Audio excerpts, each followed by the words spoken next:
Pinaghahanap pa rin ang tumakas sa driver ng Nova Bus na bumangga kahapon sa isa pang bus at taxi sa Quezon City kung saan mahigit 20 ang sugatan.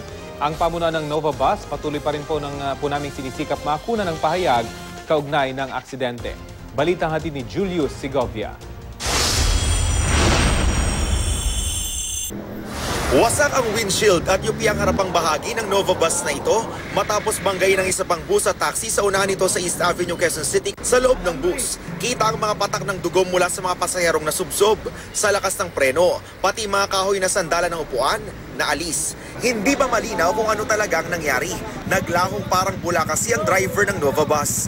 Pero sa inisyal na pagsisiyasat, lumalabas na tila mabilis ang takbo ng bus. Malakas yung impact, ibig sabihin malakas yung pagkakahampas nung bus doon sa nakabanggaan niya sa harapan.